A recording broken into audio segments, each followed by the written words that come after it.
Buen día, el tema de hoy es parálisis del músculo elevador del párpado y vamos a hablar sobre la técnica quirúrgica para corregirlo, que es la cirugía de suspensión al frontal.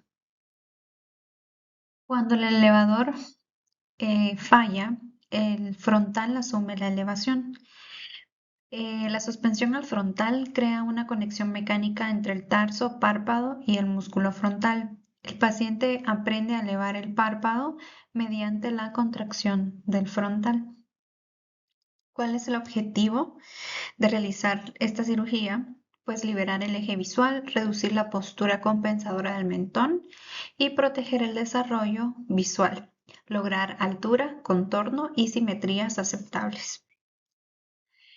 La anatomía funcional que determina la técnica pues es tener en cuenta el músculo elevador, que está inervado por el tercer par y tiene una excursión de 12 a 15 milímetros. También el músculo de Müller es inervado por el simpático, genera una elevación tónica y aporta una elevación de más o menos 2 milímetros. El músculo frontal está inervado por el séptimo par y eleva la ceja y es un motor sustituto, y el tarso da un soporte estructural y es el punto estable de fijación.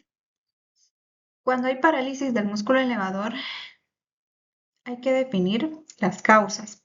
Si es una causa congénita, por una disgenesia miogénica, por una excursión pobre, por un surco ausente o débil. Cuando es una causa miogénica, significa que puede ser causa de una miastenia, por una distrofia, o por ende hay alto riesgo de exposición corneal.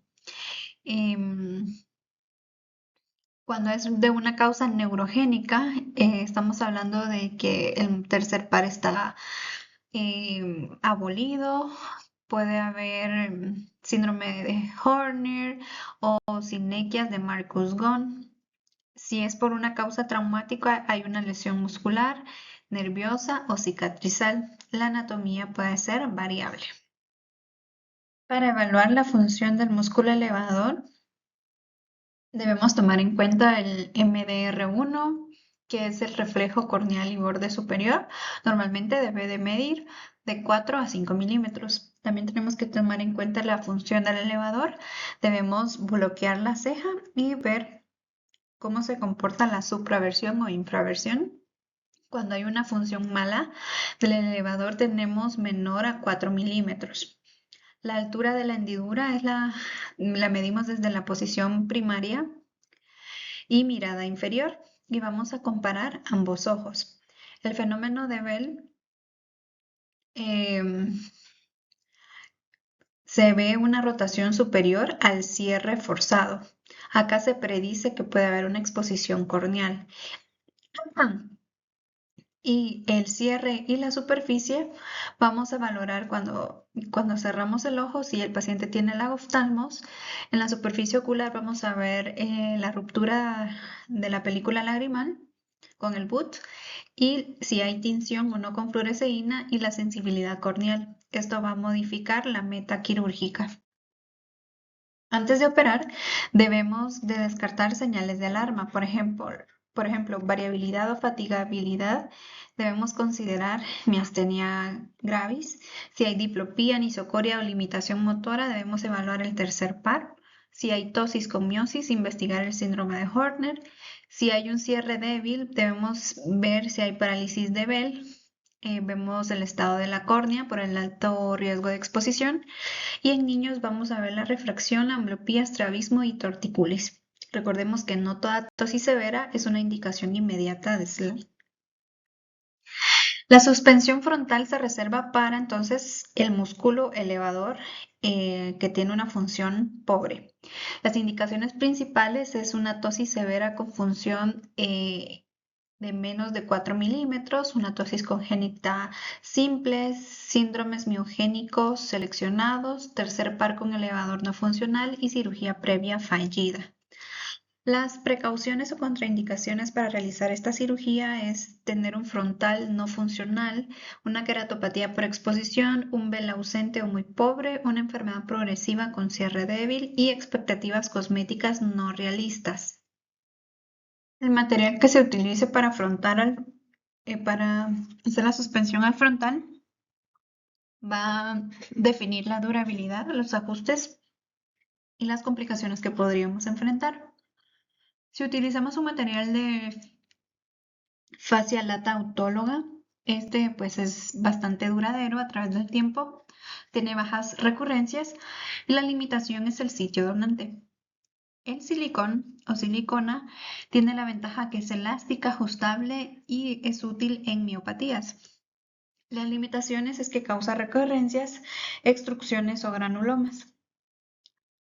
Si utilizamos un prolene o nylon, vamos a ver que es rápido y disponible, pero tiene mayores recurrencias, es una opción solamente temporal. Si utilizamos el material EPTFE, tiene una buena integración y estabilidad, pero tiene más chances a infecciones y el manejo debe ser muy cuidadoso. La meta se individualiza. Se ve primero que necesita el paciente y también se valora la simetría que hay después de la cirugía. Debemos documentar todos los casos con fotografías estandarizadas, hacer las mediciones bilaterales, definir una altura objetivo según Bell, un cierre y ver la superficie ocular. Elegir la configuración si vamos a trabajar en pentágono, triángulo, dobles o abordaje abierto.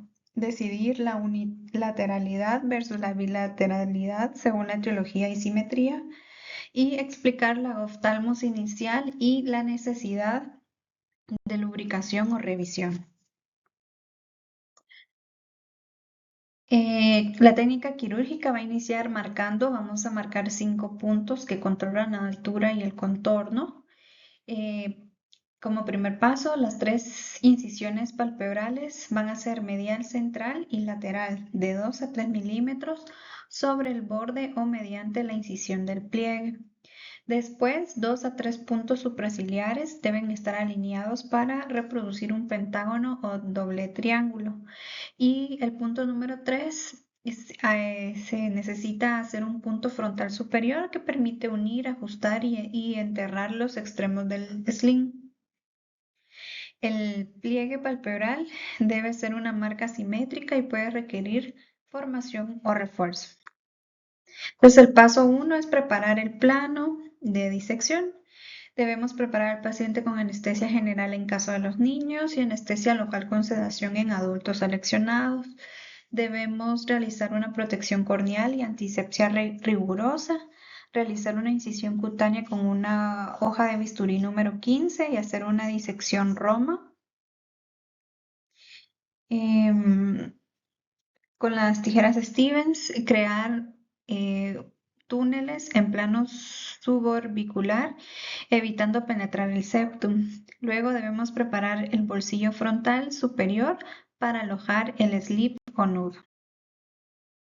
El sling debe capturar el tarso con seguridad. Hay 2 tipos de abordaje, un abordaje cerrado y un abierto. El abordaje cerrado nos dice que tenemos que tener un paso pretarsal con una aguja de Wright. Debemos hacer una menor disección y el tiempo quirúrgico es menor. Hay un control del contorno más limitado con esta técnica. En cambio, si hacemos un abordaje abierto, hay una incisión del pliegue y exposición tarsal, hay una fijación parcial al tarso de 2 a 3 puntos, hay un mejor control del contorno y del pliegue y evitar siempre el espesor completo por el riesgo corneal. La dirección del pase reproduce un pentágono. Debemos entrar por el punto palpebral medial, luego emerger por la incisión supramedial, cruzar el punto frontal superior, descender por la incisión supraciliar lateral y salir por el punto palpebral lateral y completar el circuito. El ajuste se juzga por la altura, la curva y el cierre. En la altura tenemos que ver que tenga un eje visible libre y evitar la sobrecorrección. El contorno Debemos asegurarnos de un arco suave, sin pico central ni caída lateral. Y en la simetría, siempre comparando en posición primaria, sentar al adulto si es posible. En el cierre, confirmar la oftalmos tolerable y el vel protector. En riesgo de exposición, la subcorrección intencional es más segura que perseguir un MDR1 perfecta. La fijación, enterramiento y el cierre nos ayudan a asegurar el sleeve o anudar el material sin perder el ajuste.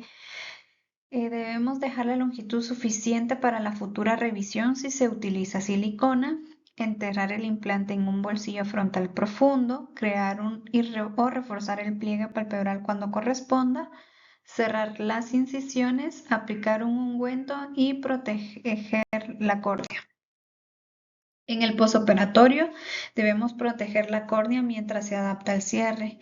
Debemos utilizar lubricación intensiva con gotas, ungüento, compresas frías y cabeza elevada, antibióticos tópicos según el protocolo y control precoz de la superficie.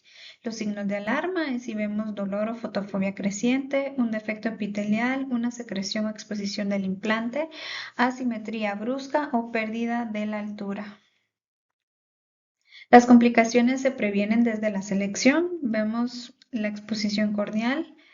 Vamos a subcorregir, lubricar, ajustar o retirar el material.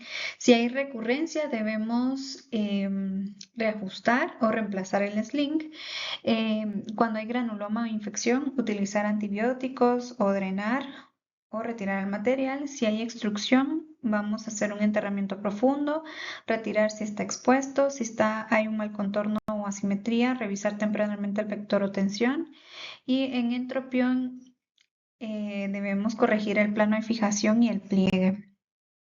Entonces, las 5 ideas principales que debemos tener para la cirugía es medir la ceja bloqueada, la excursión manda, confirmar Bell, el cierre y la superficie antes de fijar la meta. Con el músculo elevador menor a 4 milímetros, el frontal se convierte en el motor. El tarso y el vector del sling determina el contorno y la prioridad es la visión con córnea segura, no con una altura maximalista.